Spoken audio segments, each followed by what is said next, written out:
You're listening to the Skylight Books podcast. We're an independent, general interest bookstore putting great reads in the hands of people in the Los Feliz neighborhood of Los Angeles. Hosted by resident Skylighters, we're here to bring you new and exciting author conversations, group reads, and bookseller chats. Happy listening. Hello, and welcome back to the Skylight Books podcast. My name is Tyler Austin. I'm your host today. And I'm joined here for a group reading with some spectacular writers, and I'll give them a quick introduction. Gerda Govine Ituarte is the author of 4 poetry collections: Oh, Where Is My Candle Hat, available in English and Spanish; Alterations, Thread Light Through the Eye of a Storm; Future Awakes in Mouth of Now, 2016, and Poetry in Unexpected Places. She established the Pasadena Rose Poets in 2016, served as editor of the first Pasadena Rose Poets Poetry Collection in 2019, and Book 2 was published in July 2022. Her new poetry book will be available in spring 2023. Her poems are included in the award-winning collection When the Virus Came Calling, COVID-19 202. She's been read and published on the domestic and international stage. We'll also be joined by Cassandra Lane, who is the winner of the Louise Meriwether First Book Prize in 2020 and author of We Are Bridges from Feminist Press, which NPR names A Books We Love in 2021. Lane received her MFA from Antioch University, Los Angeles. She formerly worked as a newspaper reporter, teacher, and in communications and community relations. Her stories have appeared in the New York Times Conception series, the Atlanta Journal-Constitution, Lit Hub, The Millions, and elsewhere. She is editor-in-chief of LA Parent Magazine. Carla Rachel Sameth is the co-poet laureate for Altadena, California from 2022 to 2024. She is the author of the poetry chapbook What Is Left from December 2021 and the memoir One Day on the Gold Line, originally published in 2019 and to be reissued by Golden Foothills Press in 2022. Her writing on blended, unblended, queer, multiracial, and single-parent families appears in a variety of literary journals and anthologies. Carla's work has been twice named as Notable Essays of the Year and Best American Essays. A former Penn teaching artist, Carla teaches creative writing to high school, university students, and incarcerated youth. Colette Sartor's linked short story collection Once Removed won the Flannery O'Connor Award for Short Fiction, the NYC Big Book Award for Short Story Collections, and the Jury's Choice Award and Short Stories Award from the National Indie Excellence Awards. Her work has appeared in Kenyon Review Online, Carve, Slice, The Rumpus, Prairie Schooner, Colorado Review, and elsewhere. She is the executive director of the Cinestory Foundation and a nonprofit mentoring organization for emerging TV writers and screenwriters, and she's going to kick things off here for us. Thank you, Tyler. We wanted to talk today about writing complex women who, struggle to navigate, the pressing issues of their day. And I know that that's a broad topic, but I know it's a topic that's important to us all. And we thought we'd start by each reading from some of our work. And Carla was going to start us off. Thank you very much. I'm going to be reading from my memoir, which is being reissued at the end of the year, One Day on the Gold Line. And I'm going to tell you a little bit about the book first. I was on a lifeboat in the middle of the Mediterranean when I realized that if I were to die, my biggest regret would be never having had a child. And so my memoir is about that journey to have my son and the myths that I believed about how easy it might be to create family that was a safe sanctuary. I thought that my son having a lesbian mom, being African-American and Jewish, being part of a blended family or even a single parent family would make his life richer for him, but it was so much harder in reality. And so the memoir is about how I navigated life's challenges, including race, identity, police violence, and my teenage son's struggle with addiction. So you're going to get to hear a little bit about, in this case, complex character. I'm writing about myself because it's a memoir. And I'm going to go ahead and read an excerpt from a chapter, #CrayCrayMom. Over the years, I have erupted into distinctly unfunny states, crying violent tears, spewing Tourette-like curses, grabbing someone's leg, begging to be seen, pleading not to be abandoned. Don't leave me, don't hurt me. And time after time, I disintegrate further as I cling to this panic. I experienced deshacer, total undoing of self, like molten lava pouring out of me. I have to stop this flow, but coming out from under the unnatural disaster of my life is not a linear process. Raphael had been in the inpatient treatment center for 30 days, and the insurance company said his time was up, even though neither Raphael nor I felt he was ready. I was in this volcanic state then, barely over pneumonia, and feeling the PTSD of running in and out of ERs, hearing that my son might die soon. We were sitting in an office with Raphael's assigned therapist who was preparing to discharge him. She had just informed me that Raphael wanted to go home with his father for the evening. I threw myself on the ground, begging him to come home with me. I watched Raphael's face fall in disbelief at his mother's wild, almost possessed convulsions, resembling a bride we once witnessed in a Baptist church getting the spirit. What do you want from me? I asked. I could kill myself. Will that make it better? Raphael ran out of the office. At the treatment center, kids lay about the living room area watching reality rehab shows. Raphael received daily therapy, ate healthy meals, went to an empowerment group, and had therapy sessions with his dad for the first time. Occasionally, I also met with Raphael and his therapist. These sessions didn't go well. Raphael was furious with me. I was sad and afraid that I'd caused his despair, angry that he held me responsible for the times he felt his dad had abandoned him, not being willing to set a regular schedule, refusing to be with him when Raphael didn't act right. That afternoon at the inpatient treatment center, the day he was to have gone home with me, Raphael ran from me, his molten mom. I was crazy with fear of losing him, fear that he would always blame me for his addiction, and fear that perhaps it was true that it was my fault, no matter how many times I was told, you didn't cause it, you can't control it, you can't cure it. Not knowing where Raphael had fled to, I sobbed uncontrollably, ran out to the parking lot, and frantically called the people at the new intensive outpatient treatment program Raphael was about to start. They had given me specific instructions to take him home with me, not send him with his father. I believed if I didn't follow their instructions exactly, I might cause him to relapse. I didn't know what the formula was to battle his addiction, and I was desperate for direction. Though the plan Raphael made with the inpatient staff was to spend the night with his father, I still hoped that he would come home with me. But they told me they had called his father, and I was no longer an option for that night. I thought I'd hit bottom then, running in and out of the building, sobbing while the staff, teens, and other parents stared at me. The horrified look on Raphael's face before he bolted said that I had finally gone too far. But I continued erupting. I ran around the treatment center and found my son huddled outside in the protective loom of the center's staff. I had to push my way in, asking permission to talk to him. Who were these people who felt they had to protect him from his own mom, I wondered. Raphael stood away from me, seeking refuge from his crazy mother. Suddenly, I wanted them to take me in. I wanted what Raphael had experienced for 30 days. I was a desperate child mom, even though the staff could have been my children, age-wise. Raphael, I addressed him. No response. He looked wary, scared, as one staff member held his arm around him and asked, "You okay, son?" "Raphael, please come home with me. I didn't mean it," I said as calmly as I could, but he heard the shaking edge and knew it was a temporary calm. Children are trained to hear the possibility of eruptions.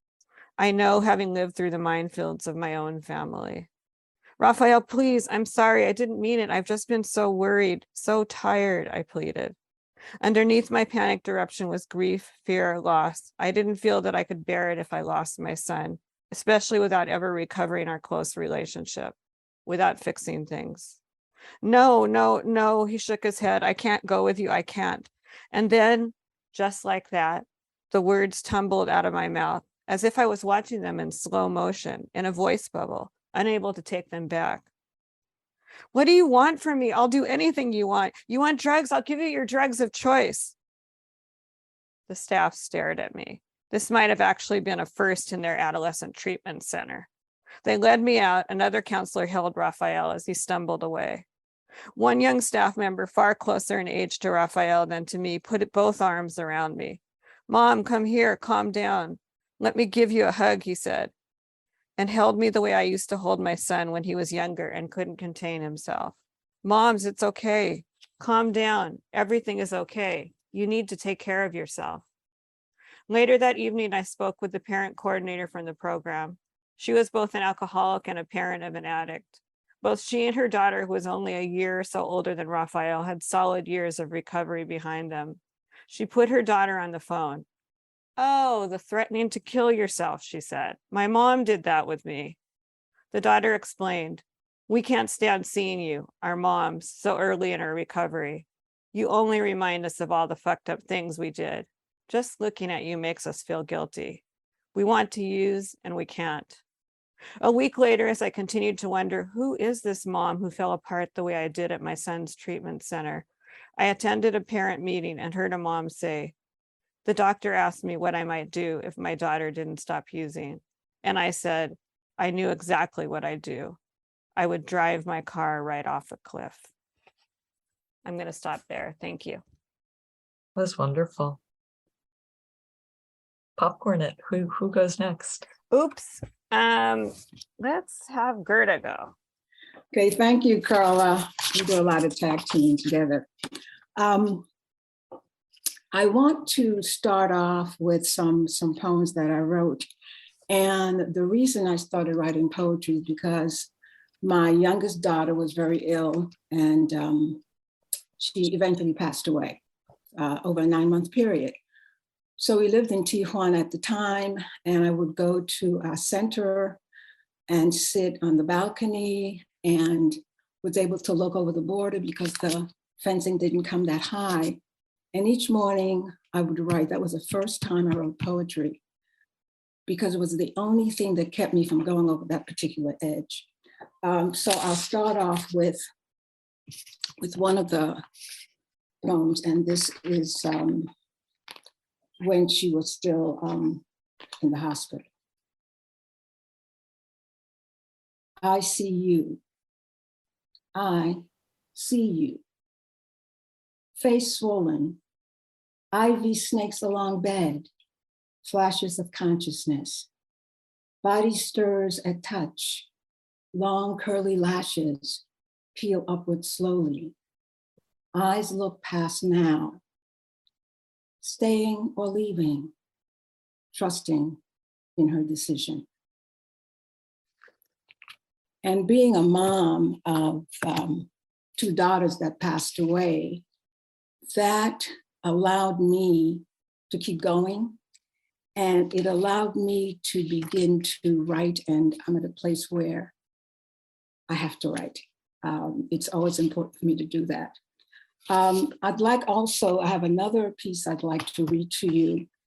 And this is about mothers whose children die before they do. Mothers who carry their own water.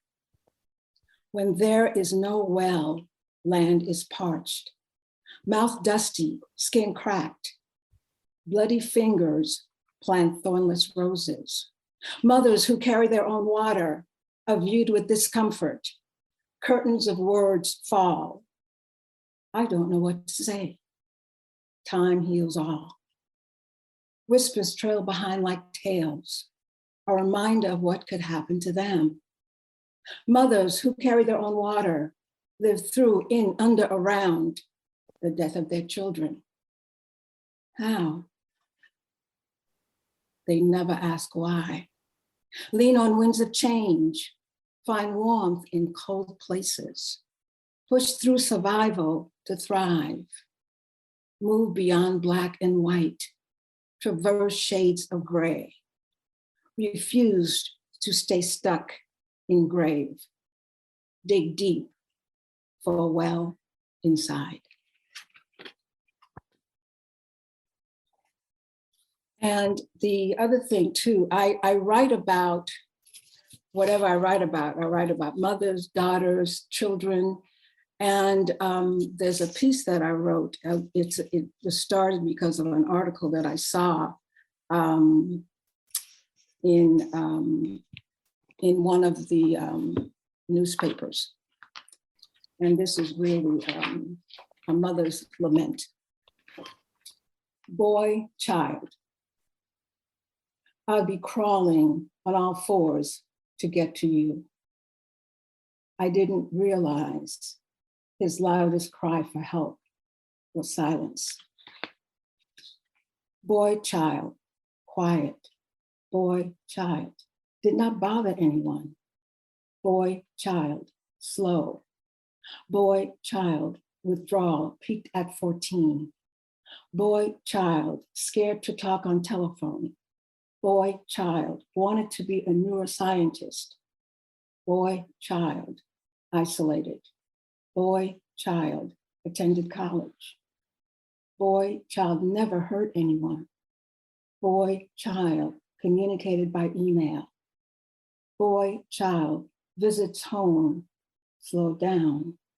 Boy, child, disappeared. Boy, child, bought guns. Boy, child, stockpiled body armor.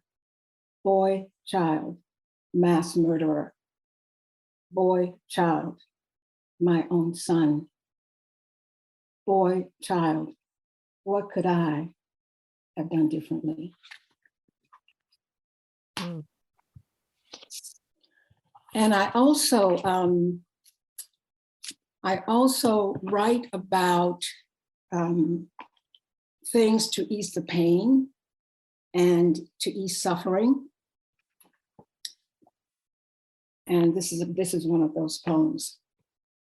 Bring flowers. Flowers are the most prolific inspiration for poetry. Writer unknown. People cross borders every day, hidden and unhidden. Some simple as crossing streets, railroad tracks, or negotiating traffic detours, pushing us into unknown territory. These acts of crossing become more complicated depending on where you are from, what you look like, with or without accent, framed by cultural stereotypes, laced with ignorance and fear. Flowers cross borders every day from our neighbor south, Mexico. Beauty wait in trucks for delivery, to flower shops, decorate high-end restaurants, dining room tables, make birthdays special, bring freshness to weddings, and comfort those who grieve. Bring flowers with you, if not in your hand, in your disposition, thoughts, words, and behavior. Are we so much different than flowers? We need to be taken care of with proper planting, sunshine, rain, for healthy living, without being lulled into the matrix. The essence of real life calls us to look, enjoy, breathe, turn our gaze inward, ask questions, find answers. As our world tumbles, we inch back, stay steady, even if the ground quakes. Flowers are the most prolific inspiration for poetry.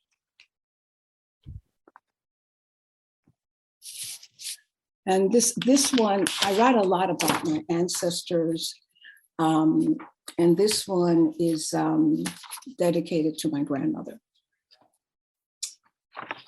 Dressed in dreams, protects. Multicolored silk, orange, purple, yellow. This dress caress body. Warm ocean waves lap against legs. Heart-shaped neckline, long sleeves, bodice embellished with tiny sparkling glass buttons. Feels safe, invincible. Grandmother, Princess Alexandrine Chinnery, Jos van Dyke, British Virgin Island matriarch, told me stories about how this dress only she, and now I can see, is a gift of wonder, enjoyment, satisfaction, reboots energy, strength, focus, can swim with sharks, dressed in dreams from Granny. And I have one more. And this is from my upcoming book that should be out in January. Sometimes I write about famous people, but I do that because I feel a certain connection to them. Simone Biles, Air waits for her to enter. Balance being baby. Body defies gravity. Double, triple twist. Occupy virgin space. Descend. Feet owns floor. Happy to welcome her. Regular routine, no challenge. Create, curate new ways of moving, turning, making impossible possible. Body stretched towards ceiling. Jump into routine like no other. Judges cannot believe what they see. Mouths, jaws hang open. Brains stretched to limit. No one else can do what she does. Make it look easy. Talents, mind bending. That's it. Thank you.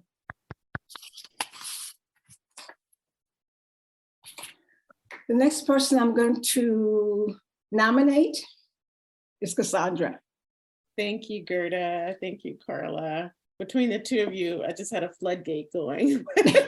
So thank you for ending on such beauty, but even the grief and the loss, it's so beautiful too, because you've written it and you've crafted such beautiful language. Thank you.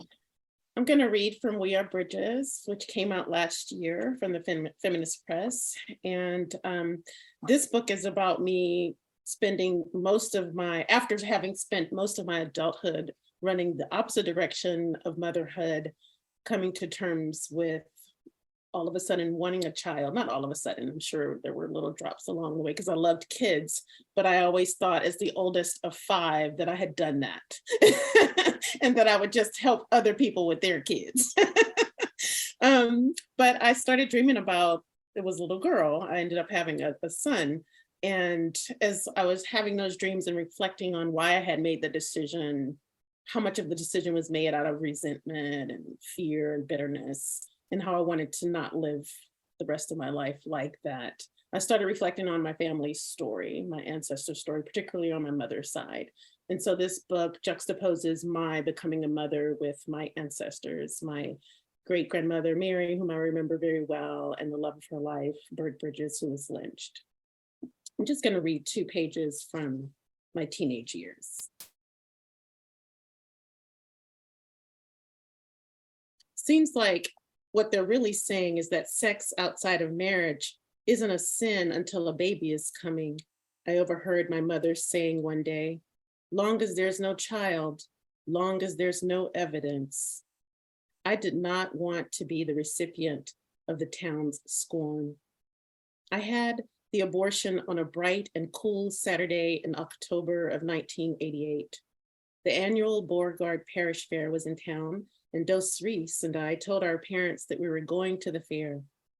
He borrowed his stepfather's navy blue Lincoln, the hearse we called it.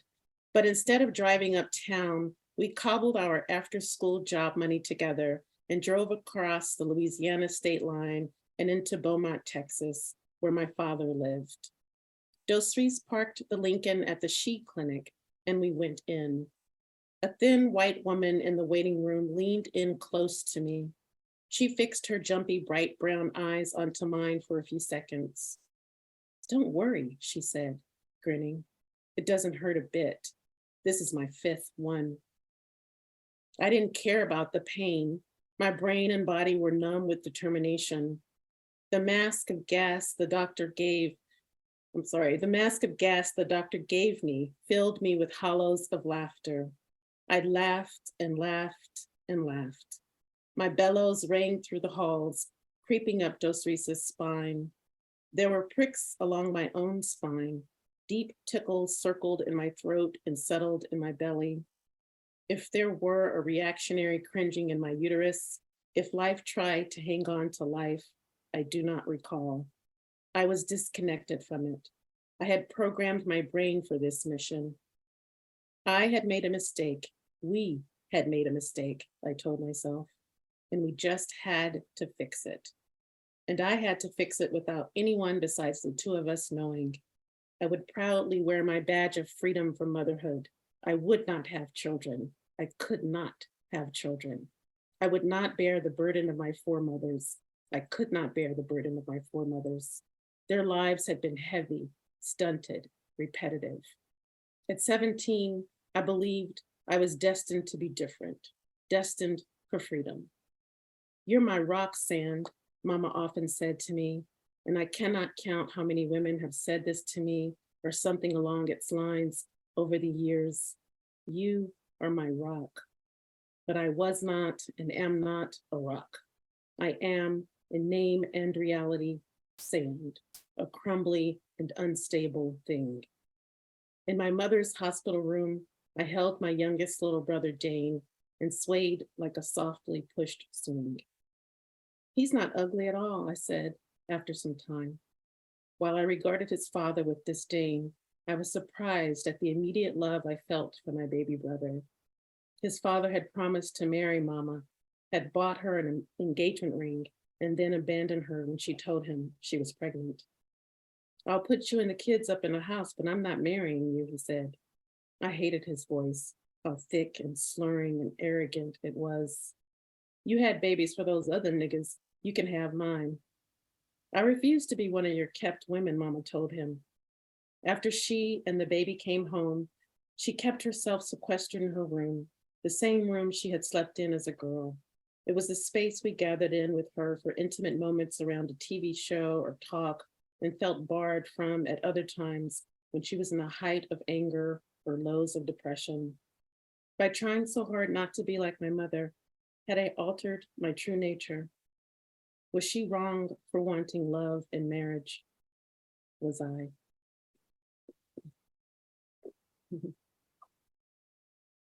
Thank you, Colette. Oh, you each had me in tears. I have a really hard time writing about myself. So I tend to write fiction.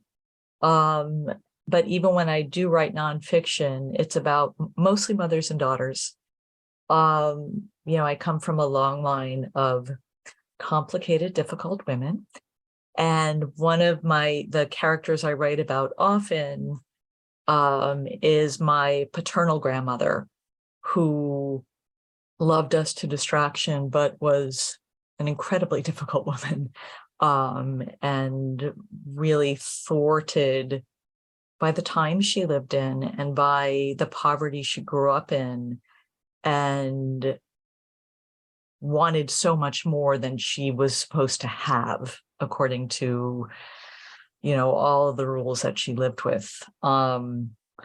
And so I was going to read a different, I write very long, so I'm only going to read the opening of one of my short stories. And this is actually one of the first short stories I published. And I thought I'd read it today because the mother character is based on my grandmother. And she's a recurring character throughout my collection, which is called Once Removed. And this story is called Lamb. Any other day, I wouldn't have answered the door. I would have checked the peephole, seen who it was, and hidden. But lack of sleep had addled my brain. So when the bell rang, I got out of bed as blurry as a sleepwalker, with Luca clasped to my shoulder. My only concern that, please, God, don't let this child wake up. He'd nursed most of the night. My nipples were raw. There was bottled breast milk so Judith could help, but she'd worked late again preparing for a trial and then had left at dawn, leaving me alone with Luca. Again. The house felt empty, terrifying, Luca a kamikaze of demand that I couldn't satisfy. Clutching him, I stumbled down the hallway and opened the front door. On the porch stood my mother with 2 large suitcases. Not a word in 2 years, yet there she was with enough luggage for a month. You don't look like you had a baby, she said, her voice more gravelly than I remembered. Too dumbfounded to protest, I stepped aside as she picked up the suitcases and brushed past. Where's Pop? I asked. A safe question. Why are you here? Could too easily turn into, how dare you come here? Home, she said. Someone had to run the market. Her trim, sturdy figure, the fitted serge dress impenetrable as a coat of mail, unchanged. but her neck was wattled and her careful French twist more salt than pepper. The suitcases thumped against her dress as she put them down. The bigger one left a damp splotch. She walked the baby grand in the living room. Fancy schmancy, she said, and tapped a key. Judith plays. Ah, the slightest wince, but it was there. She closed the lid and sat on the couch to scrutinize me. Skinny after 6 weeks, she said, just like my family. Once we have the baby, poof, it's like we were never pregnant. Your father's side, they blow up like balloons and never deflate. She lifted her chin. This must be my grandchild. His name is Luca. I sat in an armchair across the room and shifted Luca to my other shoulder. She looked so small, her hands clasped like a child waiting for confession. The Rose de Corsia I knew would have taken the baby already. What are you doing here, Ma? She drew herself up. It's my only grandson's first Easter. He still confuses night and day. Start early with tradition, they'll have it always. Besides, you can't ignore the holiest day of the year, too tempting for il malocchio. She laughed a little as she shook her fist with her pinky and index fingers extended toward the floor to ward off il malocchio, the evil eye. A nonsense childhood habit, she claimed, even though my whole life she couldn't resist shaking those horns at the ground whenever she felt threatened. She stood up from the couch and walked to the bigger suitcase. A puddle had formed underneath. Ugh, she clucked and wiped it with a handkerchief pulled from her sleeve. I told the butcher it's a long flight from New Jersey to California. Use extra plastic wrap. We'll need a pail and some bags of ice. The meat will get tough if we defrost it too fast. Already she was listing demands. What could possibly need defrosting? I clutched Luca tighter. His eyelids fluttered. He frowned, as if deciding whether he knew me, and wailed. It seemed like he'd just fallen asleep. Reflexively, I checked the mantel where a clock lay face down, then the shadowed circle on the entry wall. That one was in the closet. I'd hidden all the clocks. Better not to count the minutes Luca refused to sleep. He screamed louder. Judith could get him to stop with a nuzzle. Savina, don't look so panicked. My mother walked over, prodded Luca's diaper. Wet, she announced, and took him. I almost snatched him back, but he wasn't a wishbone to be tugged until he broke. My mother touched his nose and murmured. His wails faded. He knows his nonna, she said. She tucked him into the crook of her arm. I'll change him. You rest. The lamb I'll take care of later. I trailed her into the hallway. Lamb? I asked. In the big suitcase. She opened a door, peered inside, shut it again, all the while expertly jiggling the baby. Another door opened and closed. For Easter dinner, she said. She found the nursery and disappeared inside.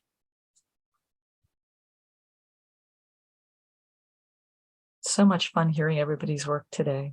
Yes, yes. It really is. And it's really interesting to see the themes that crop up in all of our writing.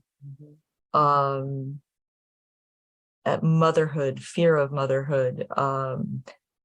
It's really fascinating to me. And I think it's because we are all writing, complex women who are just dealing with issues that they, and some of them are everyday issues, right? That expand into more global, difficult ones. And I think we've all talked, well, maybe we could talk a little bit more about what kinds of women we write and what brought us there. I think for me, it's a little murkier because I'm a fiction writer, but I've really had to work on my personal thematic through my teaching, because it's something I do with my students. But what are I know Gerda's talked about this in particular, the recurring themes that we see or issues that we see our characters grappling with, and how did we come to those? Even as a memoirist or an essayist. Yeah. Yeah. So in my memoir, One Day on the Gold Line, I'm writing about I chose to read an excerpt that doesn't necessarily paint me, the author, in the most favorable light. But I thought that it was important to show complex characters, to show that, you know, I wanted to read it with a disclaimer saying, hey, this is what led up to this. But I felt like it was important, kind of like with stand-up, where you start with yourself. It's really important in memoir to be very unflinching when you look at yourself and you write yourself as a character. And it really requires going into character. And part of the motivation, a big part of the motivation for me writing this book was I was looking around for a book that showed characters, that told a story that showed a family that looked anything like my family. And I had trouble finding that, and all the challenges that we faced. And so I kind of wrote the book that I would have liked to have read, and also hoped that somebody could read it, particularly because as women, as mothers, there's a lot of judgment towards self-judgment. And so it's really kind of a relief to read characters that are multidimensional. They're not just all victim, survivor. They're not just all, that there's a combination of things that happen in each person's life, and the way we show up is complicated. And so in this case, during a part of this book, the difficult character might be me as a memoirist. Anyway, I'd like to hear from everybody else. Yeah, I'd like to jump in. One of the things, as a mother whose daughters have passed away before she does, there's a lot of pain, there's a lot of things going on. But I am the woman today because of my two daughters. I did a workshop at Glendale Unified School District with a bunch of teenagers. And I shared, my experience in terms of my daughters. And one of the kids says, well, if you had to live your life again, what would you do different? I said, I wouldn't. Because of my daughters, it helps me to be who I am. And the other part has to do with knowing that death was imminent. I was able to pull together whatever strength I had, whatever thoughts I had, and also to pay homage to my ancestors, my grandmothers, my aunts, because you may fall down. That's okay. Yeah. But you have to always get back up. So, and then the other issues, you don't talk about a lot of things in a general conversation. And most people that know me, they may know about my daughters, but most people don't. But what I'm saying to you is there's a certain strength, a certain kind of knowing that for me gifted me in a way that gives me a perspective I wouldn't have had otherwise. And my youngest daughter passed at 17 and my second daughter in her 40s. So, and the other part that's really important for me, they're not here physically, but they're always with me. Sometimes I talk to them. Sometimes I sing to them. So loss doesn't mean the end of the ride, the end of the bus. Loss can help be seeds to help you grow and develop and prosper. And the woe is me doesn't work because you stay stuck in that. So this was the reason I wrote my first book, was about a lot of different things, but basically about my daughters. But the other part that I just want to say real quickly is that at the time I knew she was going to pass away, I called my doctor, Kaiser, and I said, my daughter's very ill and she's going to pass away. I'd like to have some therapy. I'd like to meet with someone. So I got this therapist and she says, I have a group of women and they're all women who have lost their children. Oh. That group helped to save my life. I went there for about maybe close to a year, and then once or twice a week we'd get together, because I didn't have to explain anything to them. If I came to the meeting, I didn't want to talk, or if I cried, or if I whatever, we were all sisters in so many different ways. So again, out of emptiness can come fullness and strength. And when I freak out about something that happened, let's say, the water system breaks or the well is dry or whatever, I say, get a grip. On a scale of 1 to 10, this is a -0. So for me, my ability, my love of writing, I was a writer for a newspaper, I've written grants and all of that. It's a gift. And the only reason I finished my doctorate was because my surviving daughter, the term my first daughter passed away, she says, you promised Lisa and I that you're going to finish your doctorate. And you finish your classes, but you're not writing. So guess what I did? I was National Director of Education for the NAACP. I quit my job, wrote my dissertation in that year, and took ballet lessons. I didn't want to be a prima ballerina. I just needed to have something that didn't use my brain in the way I use it in terms of writing. So my promise to my daughters, I kept it. And I keep moving all the time.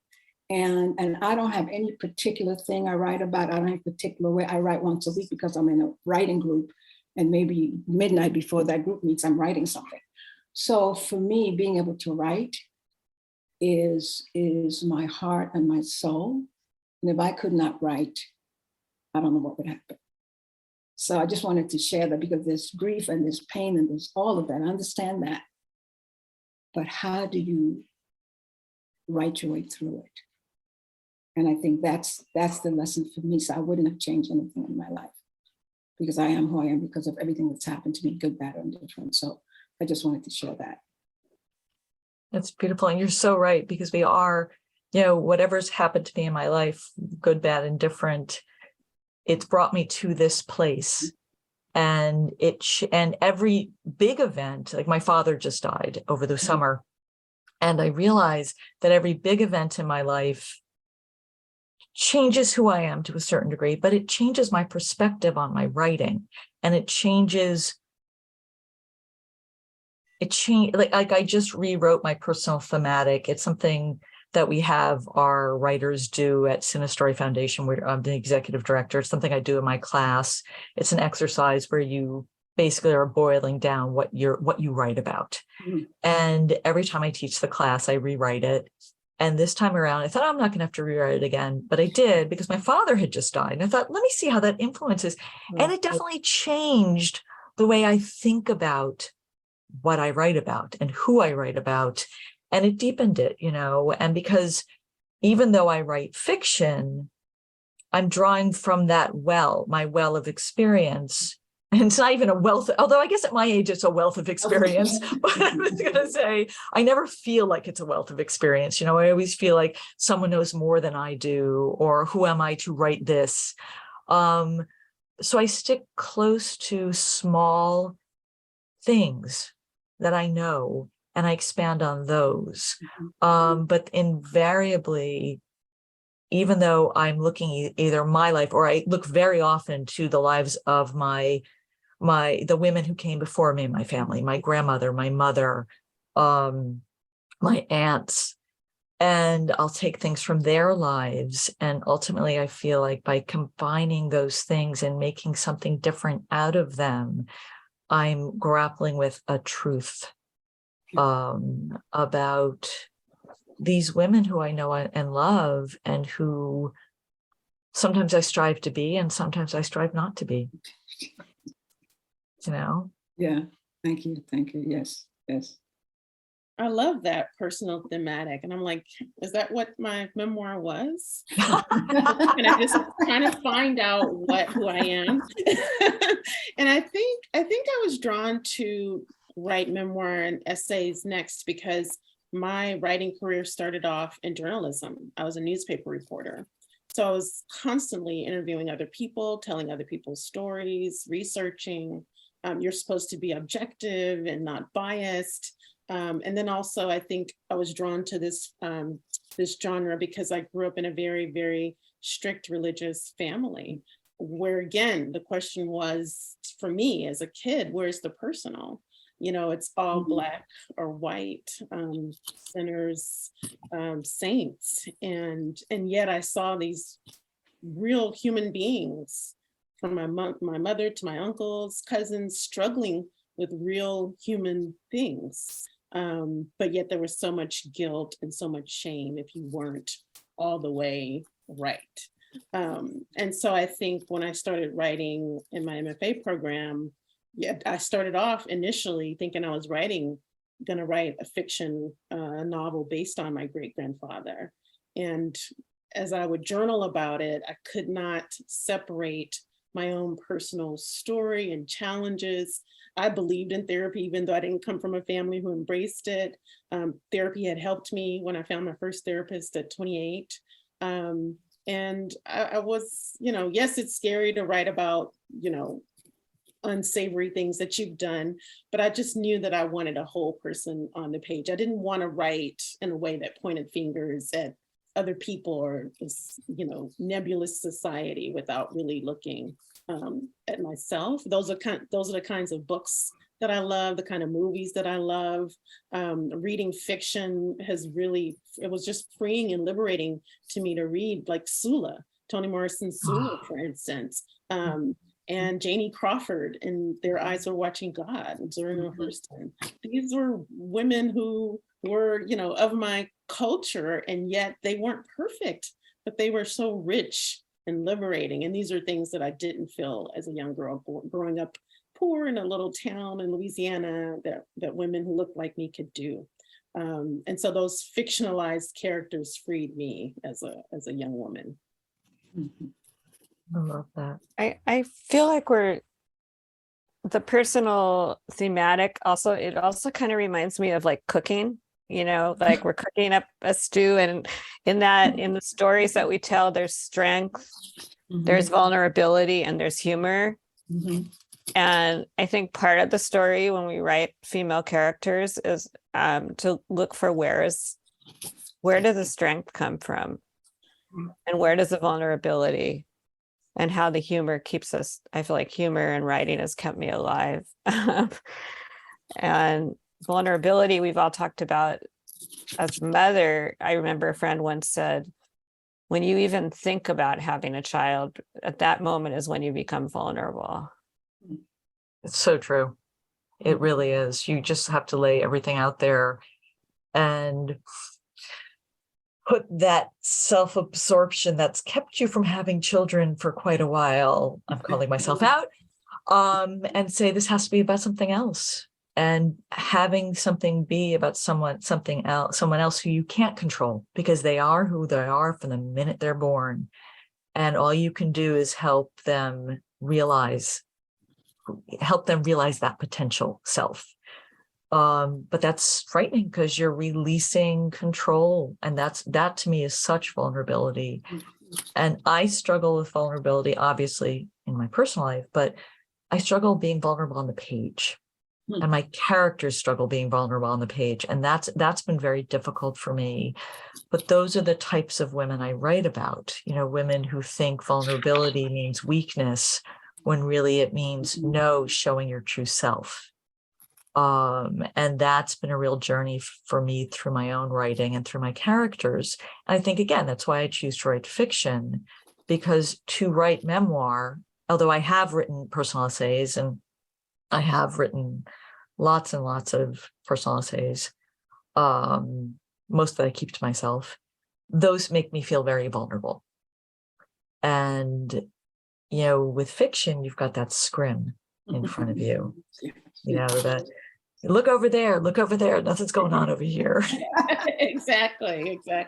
I think one of the things that helps me, because, I love fiction so much and poetry too, is, and maybe this is some sort of mental break, I don't know, but I started being able to create myself as a character on the page.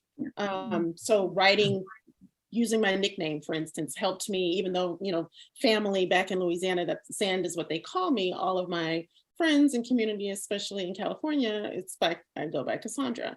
And so there was just a separation, a mental kind of separation that I'm able to do just through craft, through using the techniques of storytelling. And so, yes, it is about me. Definitely, I've had breakdown moments, but really, ultimately, I felt like I was serving something bigger than myself. And I wanted to do this for the reader. So somehow finding a way to distance your character, because once you put something on paper, it is outside of you, and it is the distillation. This is not your whole story. That's another thing that I continually tell myself. This is not all of me. This is just a little piece that I've chosen to craft and to share. I think that's something I really love about memoir and poetry, that it's just a portion of a person. It's a portion of a worldview, and there's so much more there, which is so exciting. Because when you read a rich, full memoir, you think, "Wow, what other stories are there?"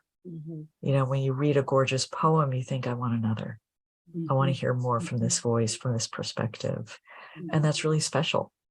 And I love that whole idea of when writing memoir, that's your character on the page, because it's only part of yourself. That's a great way to think about it, and something I hadn't really thought about before. I'm gonna try that. I'd like to just jump in real quickly. One of the things I use the analogy kind of a well. I believe we live in a world that's raining words all the time, and those words is captured by us, whether it's something we see, whether it's something we hear, something we read about, something that happens to us. And as writers, our well never runs dry. There's always something that shows up. So it's as though we've got this well, and we're very aware of a billboard, a song title, a title of a book. So the words are all around us. And we each find our way to express what we need to express. And that's the beauty, and that's the joy, because it's personal. The only one that's allowed in that well is yourself, because it's your well. And so I think as long as we have that well, we will do well. And that's the excitement for me, because no one can take that from you. It's yours. It's your baby. And even if people go down that path, I find a way to kind of disconnect, because this is my work. This is my baby. And except for the editing phase, when you go through a whole lot of different things, but it's your well of words. And each well is different, it has your fingerprints on it, your DNA. And what you attempt to do is keep it flowing and keep it going. And for me, I don't write like every day, but I have pencils and pads in every room. I hear a word on TV, oh, that's great. Yeah. And so I have what I call poetry particles on my iPhone. I love that. Because I have a workshop in the morning. I have to have 3 poems between now and tomorrow. I'll have it because I go to my poetry well and ta-da, there it is. But we are blessed that we are writers. I agree. We really are. Sometimes I feel cursed. I have to admit. When I'm having to leave things like fallow and just like figure out, let them ferment. But I have that iPhone notes and all these titles. I have a file on my computer that I've had for decades now. I have 2 files. One's story infants and one's essay infants. And I guess it fits with my whole idea of everything's about children and motherhood, and sometimes I'm the child, sometimes I'm the mother, in whatever story I pose. But I've got these infants who are always there waiting to be nurtured. Yes, exactly. I have to say that I love when I for a while after writing my One Day on the Gold Line, I started writing more fiction, and I just loved being in a different character, even a different gender, because it was really nice to be out of my story for a while. Because you go through, you write the book, you edit the book, you publish the book, you read from the book. And so for a little, now I'm re-energized now that it's getting reissued, but I went through a period where I really wanted to live in someone else's story. And I found it incredibly liberating to do that, both in fiction as well as poetry. I love that idea of going in and out.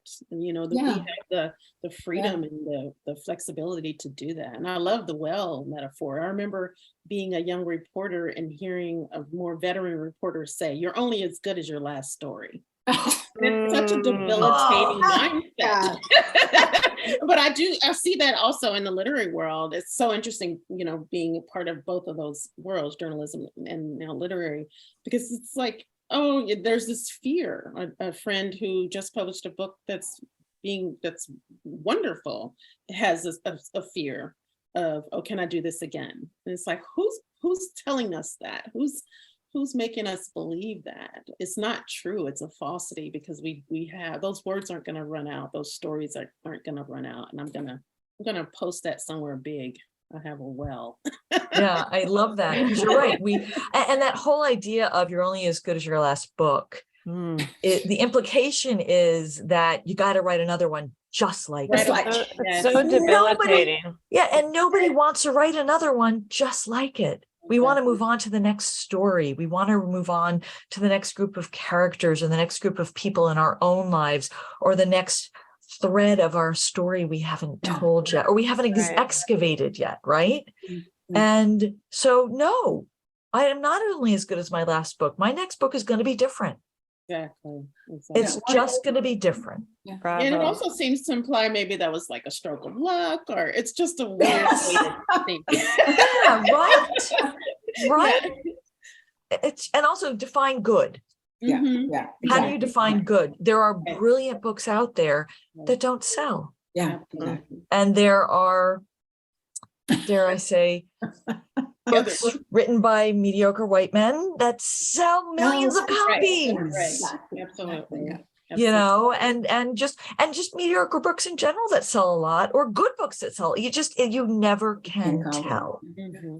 So if your measurement is the marketplace as to how good a book is, no, that can't be for me. My measurement has to be, did I do what I wanted to accomplish? Did I give these characters the home they needed and the voice they needed? And if I've done that, I feel good. I want to just jump in for a second. One of the things that I find for me, I write mostly poetry, but sometimes I go to write a poem and the poem's too small. So I end up writing prose or an essay. So for me, there are no borders and boundaries. I get into this doesn't really fit right, so I'll do something else. But we have this landscape of words, and we can decide what we're going to do with that. Right. And someone said, well, what do you write? I said, I write whatever, whenever. And they're like, well, have you taken this? I said, no, I've got my degree. I was not an English major, but I've been writing most of my life. But what I like is what I'm dealing with signals to me, because not only do I want to get the words on the page, what's important to me is how they even lay on the page. In terms of, you can have your 2 stanzas, you can have whatever. So I have no borders and boundaries. I do all kinds of crazy stuff with my letters and the way it forms and all of that. But it's so much fun. It's enjoyable. And someone once said to me, well, you wrote this poem and it's like this, and you wrote another poem like that. I said, well, thanks for informing me. I appreciate it. And I went on. So it's, if we begin to feel like we're in a straitjacket, it's not good for us. And I'm not saying we may not feel like that sometimes, but it can visit and then leave. Right. Isn't that interesting though? You could apply the same words that you're saying about structure and writing to this theme of how are we supposed to be, as women, or how are our women characters supposed to be and act? It's the same issue of don't box me in. Yeah. Well, yeah, and that whole and something Carla brought up at the very beginning, which I'm thinking is the last topic we can explore a bit. It's maybe a twofold topic. It's that whole but it connects to this. It's that whole idea of writing unlikable women. Right. Who gets to define what's unlikable? Mhm. Who defines that? Right. And also, and do we care? Honestly. Mhm. Well, I mean, I really think that's why it's so important to have characters that are multidimensional Right. and flawed, Mhm. but also characters that you can feel a connection to.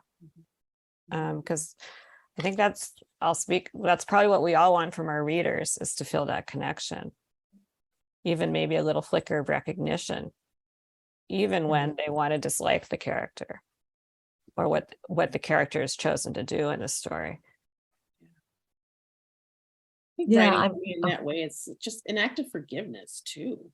I mean, if I can write about a neglectful father, but then think about who was this person as a child, even if I might not have ever seen a picture of him as a child. It's just, I don't know. It causes you to have compassion and empathy. And writing has helped me with that, with forgiveness. Oh, I love that. I love that. Yeah, the empathy. Yeah.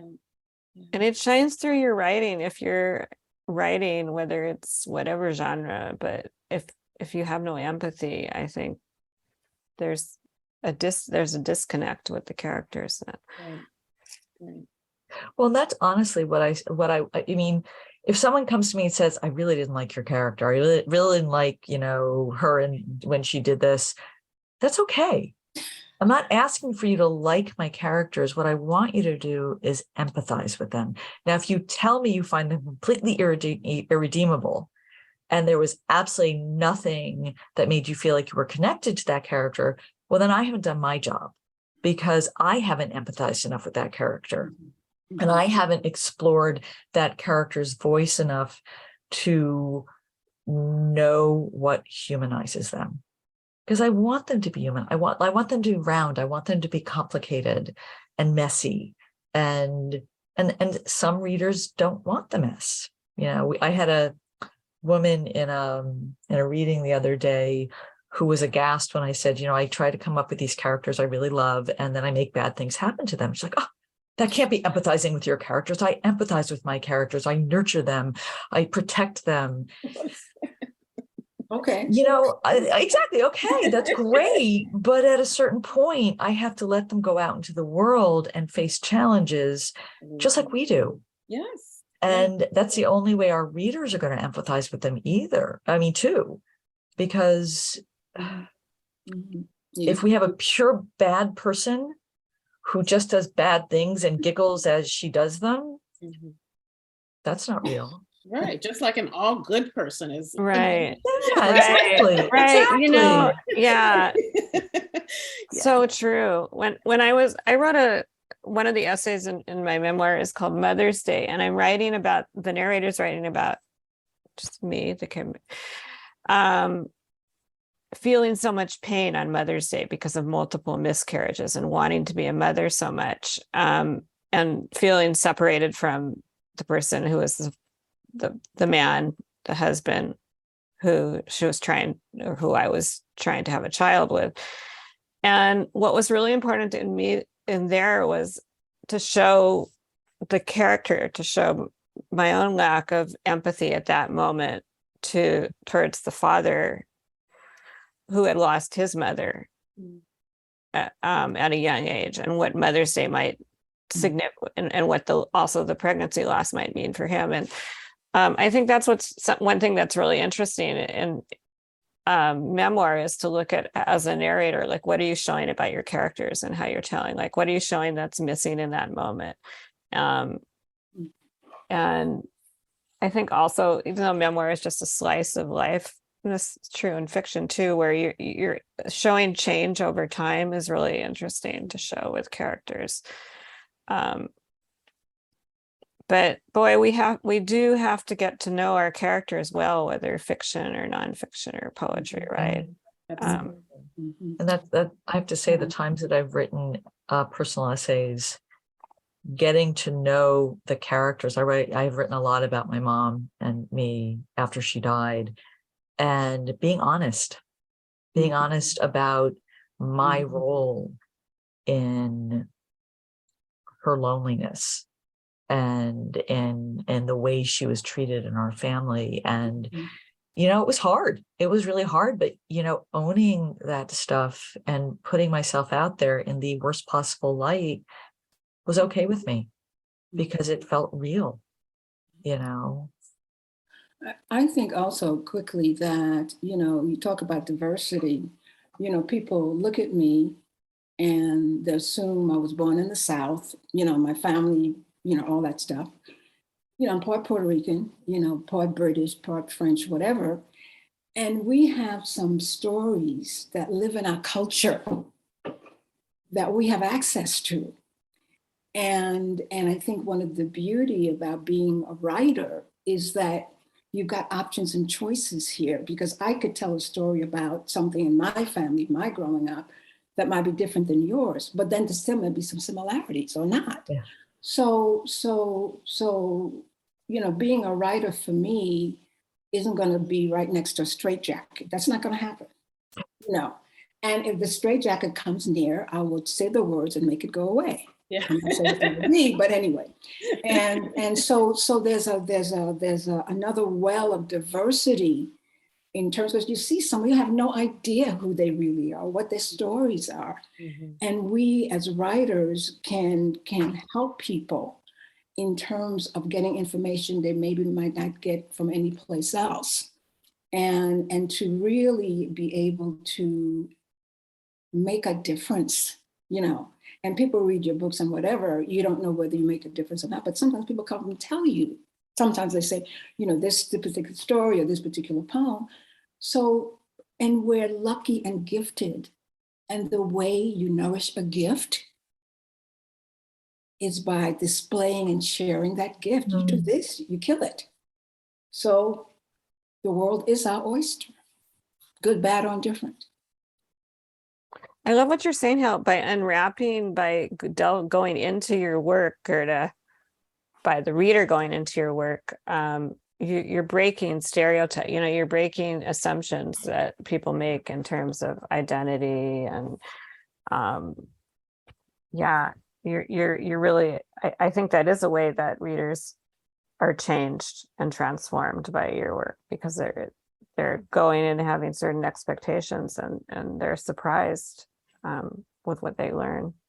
Yes, absolutely. It's such a stereotype busting activity to expand this in so many ways. And being a Black woman from the South, and my husband and I talk about this a lot. He's a Black man who grew up in South Central Los Angeles. So yes, stereotypes are born out of these things. But how do we press into these stereotypes and then blow those up, with dynamite? So in writing about I could choose not to write about my family because it fits under, the things that they went through, fits under the umbrella of some unfortunate stereotype, but yet I would be missing out on all the riches and treasures of those people's lives. So I think, all of it. Don't make assumptions about who this author is, because they might not even be from the US or whatever you think they're from. And don't make assumptions about the little girl or little boy who did grow up on a dirt road, on the side of a dirt road, because that person has riches inside them that you've overlooked. I have a collection of poetry coming out next year called Secondary Inspections, and the title poem is about the assumptions that people make about just when they look at you, about ethnicity and race. And I can't wait to read that. Can't wait to read that. Well, this has been, I have to tell you, I think I might have to listen to this episode every day.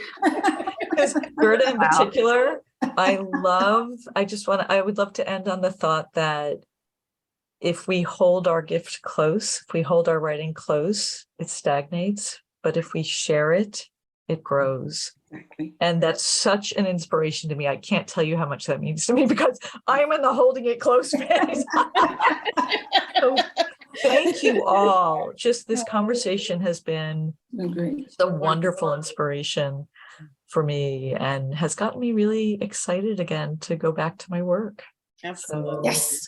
Yeah. Thank I'm in the middle of you. work Thank and you. it's my lunch hour, and I'm so inspired. Thank you. Oh, yeah. And thank you, Cassandra and Colette and Gerda, for sharing your beautiful work with Well, the thanks book to world. all you of too.